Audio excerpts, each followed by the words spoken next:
Hey guys, welcome to a new video. So we've had a bit of a relief rally over the last few days, which is awesome because it's been a pretty awful few weeks. It's been lots of red days, lots of kind of fear in the market. And as you can see, if we just look at the NASDAQ 100 as a kind of index barometer of what the market's doing, we've had this quite big dip here. I think NASDAQ dipped around 8-9%. Not as much as we had in April during that tariff chaos, but still a big dip. And of course, we're recovering pretty nicely now. So I treat this as a buying opportunity. Don't have much money left because it seems like there's been a lot of dips this year, and probably haven't been taking or holding onto my distributions or taking as much profit as I should have been to buy these dips. But I still bought as much as I could. So I hope you have maybe made the most of that opportunity as well, because I think it has been a good buying opportunity. And that's what I want to talk about today, which is my best buy ever in the high yield space. And so I just want to kind of run through that and talk about it. And I think you might be surprised at which ETF it is. But before we get into it, of course, we do need to go over the disclaimer. This video is not financial advice. The channel is purely based on my thoughts as I navigate my own personal investment journey. Please, always do your own research. So let's get into it. Snowball Analytics. Someone asked me about this the other day. I've just signed up to it a few weeks ago. I'm getting my head around it. I'm getting used to it. It is quite good for getting some insights. Just playing around with it, you can get all sorts of data and information from it. So this is my full portfolio. Now, I've sorted it by total profit. We are dipping quite a bit at the moment. So we're on the recovery, of course, but something to bear in mind because we're not at all-time highs. But if we look, so this portfolio is only about 18 months old, and I've talked about this in my videos before, but I have some growth stocks in here. So I have essentially a growth portfolio, which kind of acts as a hedge against my high yield portfolio. My high yield portfolio, of course, there is NAV decay, especially when we're dipping hard, when the market's in fear, then the high yield stuff just gets like blasted. Basically, it doesn't do well. NAV erosion and NAV decay definitely exists in some of these funds, especially within yield max space. And so I invest in growth stocks. I have a growth portfolio to hedge against that, to caveat against that NAV decay or NAV erosion, so that instead of my portfolio is being down like 20, 30, 40% in these huge dips, to try and keep it treading water, so to speak, so that the growth stocks act as a hedge. So, this is only 18 months old, but my best, so total profit. So these are just growth stocks. Palantir, it's had an amazing year, up 170%. Moon Micron Technology, most of my stuff is tech and AI plays. So that's up 112%. Rocket Lab, that's up 109%. But what's my first high yield ETF? You're not going to believe it. It's from YieldMax. I know everyone's going to be blasting me in the comments. I hate YieldMax. YieldMax is trash. Everyone is hating on YieldMax at the moment, and I get it. It's down a lot. There is NAV erosion. There is NAV decay, and they are executing some reverse splits on some of these ETFs. But I fundamentally believe that if you buy at the right time and you buy the right ETF within it, you can still do very well. It's not down to YieldMax itself. The reason that most of the ETFs are down, like say take Misty for example, is because MicroStrategy is down 60% from all-time highs. It's not the YieldMax. Okay, the YieldMax strategy isn't perfect. It's not good actually in terms of the reason I don't like it is because of the capped upside, and therefore when they take distributions out and then the upside is capped, of course you're going to have some kind of NAV decay or NAV erosion. You have to be very careful about which ETFs you buy and when you buy into them, and that's kind of what I want to get into.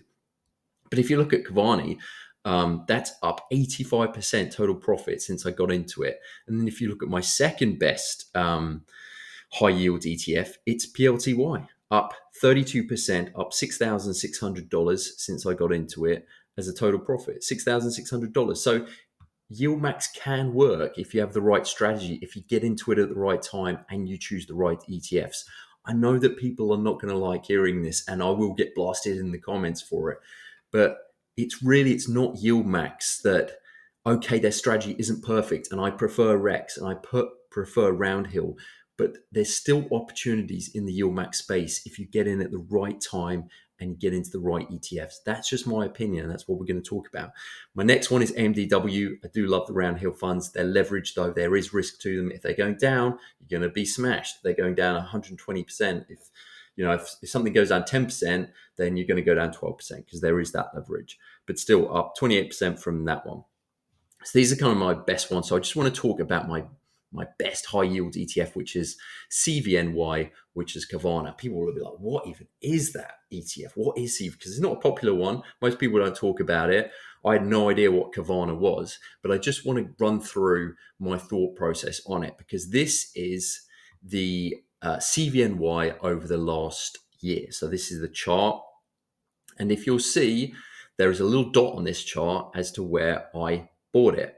Now, you could say it's lucky, but I've talked about it before. And for me, the best time to buy these ETFs, and for me, the really only time to buy yield max ETFs is when there's a lot of fear in the market. And as you can see, whether this is luck or it's just me timing the market, I mean, there's got to be a bit of luck to this. But you can see I've only had one transaction of CVNY. It was back in April during that tariff chaos when everyone was, selling out of yield max, selling out of everything, huge amount of fear in the market. And I treated it as a good buying opportunity. And I was doing a lot of research into these different yield max ETFs, seeing which ones I could buy in this big dip that would then do well and recover well in the next few months. And one of those ETFs was CVNY, and I bought 65 shares at $27.50 per share back in the absolute bottom. Look, I couldn't have timed it any better. And that's not skill, by the way. I don't believe in timing the market, but I do believe, the saying, it's not, you shouldn't time the market. It's the time in the market. What's the saying? It's you don't want to time the market. It's time in the market. Whatever it is, you know what I mean. But actually, I kind of believe that timing the market with yield max is important. And that will probably be a bit controversial, but I think that you need to only buy certain ETFs, ones that where the business is. If you're doing single stock, they need to have very good projections. They need to have an excellent forecast for the next 6 months to a year, and you need to buy in stock dips because that capped upside is going to limit what you can do. But if you buy here, or if you bought in this dip, which we've just had, I still think it was a great buying opportunity. You're probably going to do very well. Whereas if you bought here and you're down like 50% and you'll be like, yield max is a crap strategy. It's not yield max. It's when you bought. You cannot buy the top of these ETFs. That's my opinion. That's why it's not timing the market. It's you need to research, and it is actually in a way about timing the market. You need to buy when there's max fear. You need to go to, the CNN Fear and Greed index with the stock market and buy only when it's under fear and greed level of 10, for instance. You need to buy when the RSI is under 30. You need to do your research and buy when there's max fear and when it's dipping so hard, but the fundamentals of the underlying of the stock are going to do well over the next 6 months to a year. That's my opinion, and that has served me very well. So I bought here at $27.50, and it just ramped up. I was like double in profit at some point, $48 plus taking distribution. So now I'm in a position where it's just free money. Like my initial investment has been paid back, and I'm just collecting paychecks. It's just printing money for me this ever since I got into it.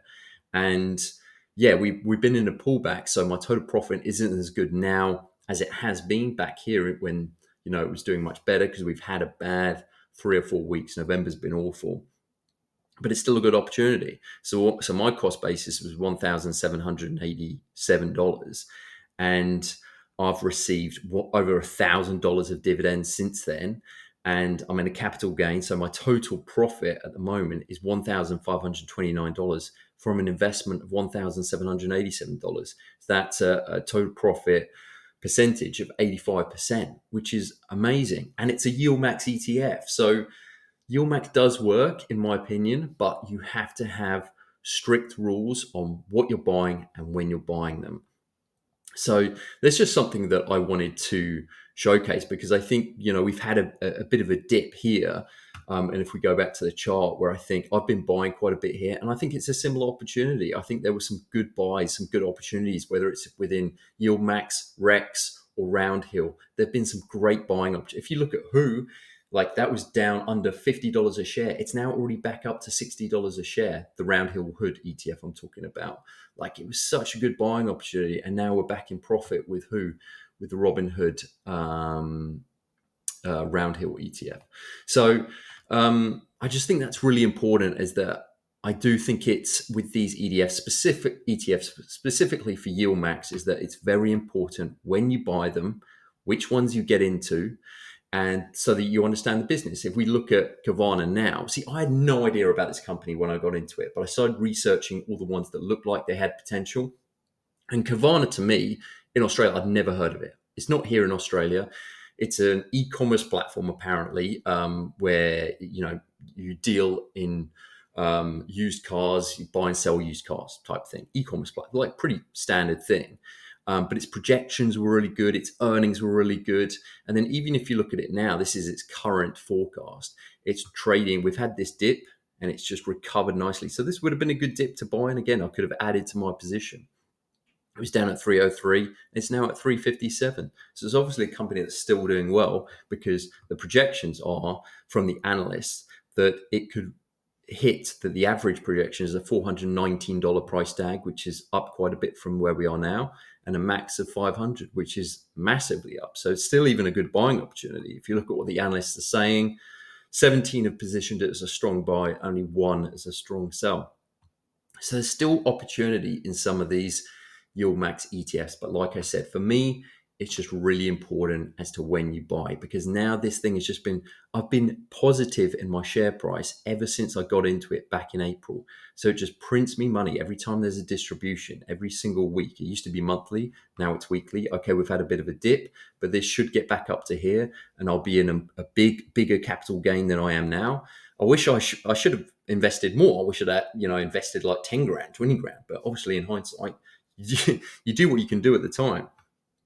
But it's doing very well. So that's one of my best high yield ETF buys. And I just want to showcase that there are still opportunities across the board. Yield Max, Rex, Roundhill, whatever your preferred one. I think the most important thing is that you're doing your research, you're buying the right ETFs. The safer plays are always going to be your Chippies, your Maggies, all those guys, the ones that have less NAV erosion. But there's other opportunities in the market if you time it right and you do your own research. Just my opinion. Okay, so that's what it is. CVNY, it's just a covered call ETF, same as every other Yield Max one.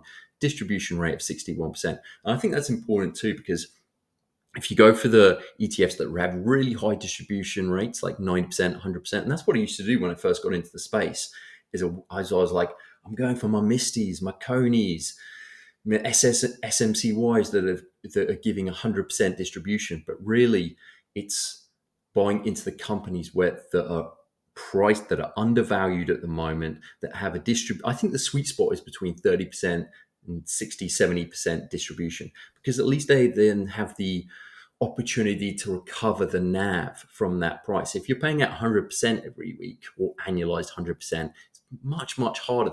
The underlying stocks have to do so well for you to be able to recover that NAV. So that's just my thoughts on it. But yeah, Kavana is still a good opportunity. But yeah, just thought I'd share that it's really, from my perspective, there's still opportunities in Yield Max and all these other high yield companies. And it's just buying the dip, like buying when there's a huge amount of fear in the market, doing your research, and just backing yourself, basically. And I think this is really good. A couple of people asked me about Snowball Analytics, and it is nice to be able to see what you're doing, what's happening with your position, how much dividends you've received. There's loads of other information on here, which I'll probably do a video on in the coming weeks. If people find that of interest, want me to go through Snowball Analytics and run through everything that it offers, because it's not sponsored. I pay for it, of course, but if people find that of interest, then I'll do it. But just thought that might be useful. Of course, I'm probably going to get blasted by all the Yield Max haters in the comments, but it is what it is. Anyway, guys, I'll leave it there. I hope that was of some value, and thanks for listening. I'll see you in the next one. Cheers.